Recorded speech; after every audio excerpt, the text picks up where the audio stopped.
ఈ కొత్త అద్దం మీ చర్మ సమస్యలను కూడా చూపిస్తుందట. పూర్తి వివరాలకు చదవండి రేపటి సాక్షి దినపత్రిక.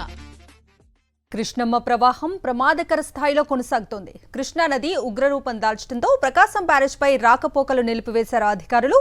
ప్రస్తుతం బ్యారేజ్ వద్ద రెండవ ప్రమాద హెచ్చరిక కొనసాగుతోంది. 70 గేట్లు ఎత్తి దిగువకు నీటిని విడుదల చేస్తున్నారు. బ్యారేజ్ నుంచి 11.42 లక్షల క్యూసెక్కుల నీటిని విడుదల చేస్తున్నారు. ప్రకాశం బ్యారేజ్కు వరద ప్రవాహం పెరుగుతోంది. బ్యారేజ్ దిగువ ప్రాంతంలో వరద పరిస్థితి తీవ్రంగా ఉంది. బాపట్ల జిల్లా రేపల్లెకు వరద ముంపు ప్రమాదం పొంచి ఉంది. రేపల్లెలోకి వరద నీరు వచ్చే అవకాశం ఉందని ప్రజలు అప్రమత్తంగా ఉండాలని జిల్లా కలెక్టర్ మురళి హెచ్చరించారు. మరోవైపు కరకట్ట దిగువ ప్రాంతాల్లోని దాదాపు అన్ని ఇళ్లు నీట మునిగాయి. ఫస్ట్ ఫ్లోర్ మొత్తం నీరు చేరింది. కరకట్ట పూర్తిగా బలహీన పడిపోయిందని స్థానికులు ఆందోళన చెందుతున్నారు.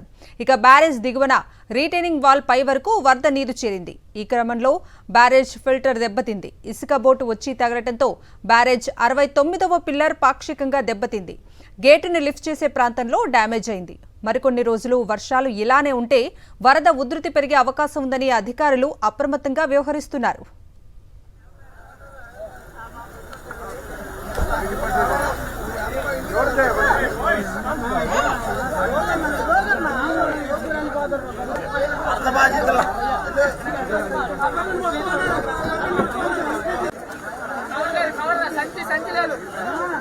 మనకు సంచి లేదు ఇప్పుడు.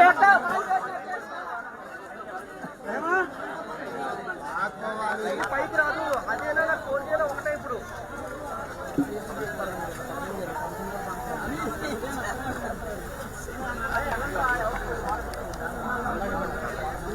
వరద విలయంలో బెజవాడ నగరం విలవిల్లాడుతోంది. వరద భీభత్సంతో ఇప్పటివరకు విజయవాడలో 10 మంది మృతి చెందారు. నగరంలోని 12 డివిజన్లలో ముంపు సమస్య తీవ్రంగా ఉండగా 3.5 లక్షల మంది ప్రజలు ముంపు బారిన పడ్డారు. 2 రోజుల నుంచి లక్షలాది మంది ప్రజలు నీటిలోనే గడుపుతోన్న దయనీయమైన పరిస్థితి నెలకొంది. నీరు, ఆహారం, కరెంటు లేక ముంపు బాధితులు అవస్థలు పడుతున్నారు. పసిపిల్లలకు పాల ప్యాకెట్లు కూడా దొరక్క ఇక్కట్ల పాలవుతున్నారు. ముంపు నుంచి బయటపడటానికి బోట్లు లేక ఆహాకారాలు చేస్తున్నారు. నిన్న రాత్రంతా చిమ్మ చీకట్లోనే గడిపారు. మేడలు, మిద్దెలపై చంటి పిల్లలతో తలదాచుకున్నారు.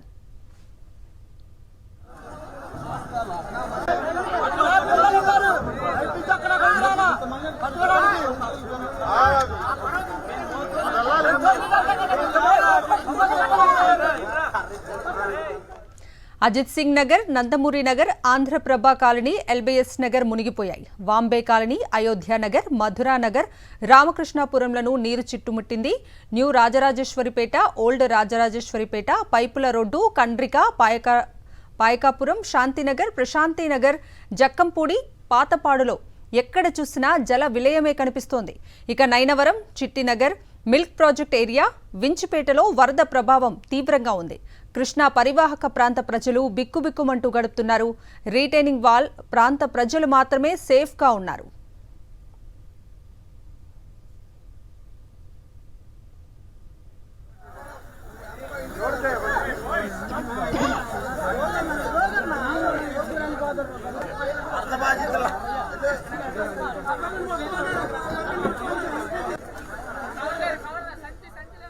ఈసారి కృష్ణానదికి రికార్డు స్థాయిలో వరద వచ్చింది. అధికారిక లెక్కల ప్రకారం 11.37 లక్షల క్యూసెక్కుల ప్రవాహం నమోదైంది. వరద ధాటికి ప్రకాశం బ్యారేజీకి బోట్లు కొట్టుకొస్తున్నాయి. రాజధాని అమరావతి భయం గుప్పెట్లో చిక్కుకుంది. మంతెన ఆశ్రమం వద్ద కరకట్టకు లీకేజ్ ఏర్పడింది. ఇసుక బస్తాలు వేసినా లీకేజ్ ఆగటం లేదు. సీఎం చంద్రబాబు నివాసానికి సైతం ముప్పు పొంచి ఉంది. బాబు నివాసం చుట్టుపక్కల ఉన్న నివాసాలన్నీ ముంపునకు గురయ్యాయి.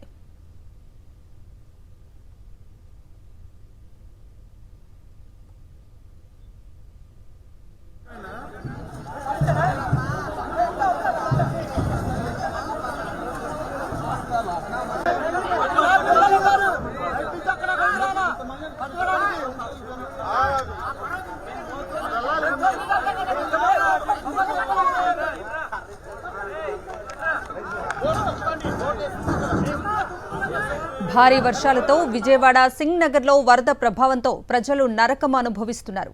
సింగ్ నగర్ ఫ్లైఓవర్పై గత రాత్రి నుంచి ప్రజలు రక్షణ కోసం ఎదురుచూస్తున్నారు. ప్రభుత్వం సరైన చర్యలు తీసుకుని ఉంటే మాకీ పరిస్థితి వచ్చేది కాదని బాధితులు తీవ్ర స్థాయిలో ఆగ్రహం వ్యక్తం చేస్తున్నారు. ముందస్తు హెచ్చరికలు జారీ చేయడంలో ప్రభుత్వం దారుణంగా విఫలమైందని వరద బాధితులు మండిపడుతున్నారు.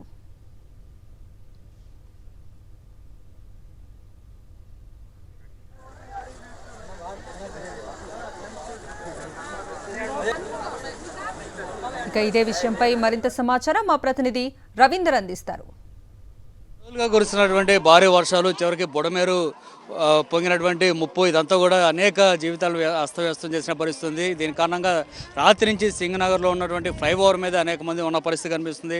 కొంతమంది పిల్లలు ఒక ఇంట్లో ఉన్నారు, వీరందరూ కూడా కొంతమంది బయటకు వచ్చిన పరిస్థితి. కనీసం ఫోన్ చేసి వారి పరిస్థితి ఎలా ఉందో తెలుసుకునేందుకు ప్రయత్నం చేసినప్పుడు కూడా కనీసం ఫోన్లు కూడా అందుబాటులో లేని పరిస్థితి. కొంతమంది ఇక్కడ రాత్రి నుంచి ఉన్నటువంటి వారు ఉన్నారు, వారితో కూడా మాట్లాడే ప్రయత్నం చేద్దాం. అమ్మ, ఎప్పటి నుంచి మీరు ఎక్కున్నారు, ఏంటి మీకున్న ఇబ్బంది? మధ్యాహ్నం నుంచి అండి ఇక్కడే ఉన్నాము. మా పిల్లలు చిన్న పిల్లలు వేసుకొని ఎవరు మమ్మల్ని తీసి రాలేదంటే పడవలు వస్తున్నాయి అన్నారే కానీ పడవలు రావట్లేదు, ఏమీ రావట్లా.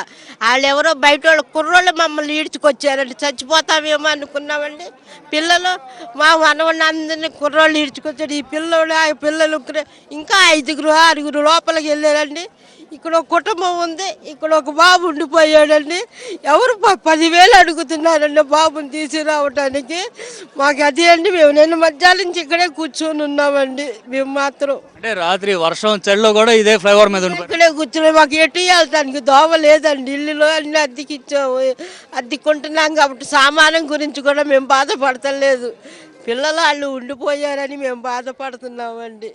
వాళ్ళ గురించే మేము ఇక్కడే ఉన్నా, వస్తారేమో అని ఎదురు చూస్తా కూర్చున్నాం. ఇక్కడ ఏమైనా ఫోన్ చేస్తున్నారా, ఏమైనా సమాచారం ఎవరు రావట్లేదండి, ఎవరు అడగట్లా. పోలీసు వాళ్ళు మాత్రం వెళ్ళండి వెళ్ళండి అని తరుగుతున్నారు మమ్మల్ని. మేము వెళ్ళాక ఇక్కడే కూర్చుంటున్నామండి. ఇప్పుడు అక్కడ ఉన్నటువంటి ఆ బాబు ఇంట్లో ఉన్నారు కదా, అతని పరిస్థితి అట్లా ఉంది. అతనితో పాటు ఇంకా ఉన్నారా? ఎవరు లేరండి. అక్కడ ఉన్న పక్కల వాళ్ళందరూ చాలా మంది ఉన్నారండి. ఎవరు పైన బాబుకి 3 రోజుల నుంచి అన్నం లేదంటే పై డాబా కూడా మునిగిపోయిందండి. పైన ఉన్నారు, ఏరే డాబా మీద ఉన్నారు, ఈ మూల మీద. మీరు ఎట్లా రాగలిగారు మరి ఇటువైపు? మధ్యాహ్నం మమ్మల్ని కుర్రోళ్ళు ఈడ్చుకొచ్చారండి. పాపం తాళ్ళు కట్టి లాక్కొచ్చారండి మమ్మల్ని. ఇదిగో వస్తుంది అదిగో వస్తుంది అంటున్నారు కానీ పడవ రాలేదు. పడవ ఆ కుర్రోళ్ళే మమ్మల్ని, మా కుటుంబం అందరినీ ఈడ్చుకొచ్చారండి. అవి వాళ్ళ దేవుడికి దండం పెట్టుకోవచ్చండి. అది మా జరిగిన పరిస్థితి. నిన్న మధ్యాహ్నం నుంచి ఇక్కడ ఇలాగే కూర్చొని ఉన్నాము. ఆ పిల్లల్ని తీసుకురావడానికి ఏంటంటున్నారు? ఇప్పుడు తీసిరమ్మంటున్నామండి ఆ బాబుని. ఆ పిల్లల్ని 10,000 రూపాయలు అడుగుతున్నారండి. నాతే 20,000 ఇవ్వండి, ఆ కుటుంబం ఈ కుటుంబం ఈడ్చుకొస్తామంటున్నారు పడవాళ్ళు. ఇప్పుడు ఉన్న పరిస్థితి మాకు 20,000 ఇచ్చే పరిస్థితి అండి మాది. అది అండి. సో ఇది పరిస్థితి. ఎవరిని కదిలించినా కూడా ఇలాంటి బాధాకర పరిస్థితులు కనిపిస్తున్నాయి. వీరందరూ కూడా కొంతమంది వృద్ధులు మాత్రం లోకల్గా ఉన్నటువంటి యువకులు వీరందరినీ బయటికి తీసుకొచ్చారు. కానీ పిల్లలు అనేక మంది ఇంకా ఇళ్లలో ఉన్నారు, కొంతమంది మహిళలుగా ఉన్నారు. వారి పరిస్థితి ఎలా ఉందో తెలుసుకునే పరిస్థితి కూడా లేకుండా పోయిందంటూ వీరంతా కూడా ఆందోళన వ్యక్తం చేస్తున్నారు. మరోవైపు రాత్రి నుంచి కూడా వీరంతా కూడా ఇక్కడే ఇదే ఫ్లైఓవర్ మీద రాత్రి నుంచి కూడా ఉన్న పరిస్థితి కనిపిస్తుంది. కెమెరా పర్సన్ సాయితో రవీంద్ర రెడ్డి, సాక్షి టీవీ, విజయవాడ.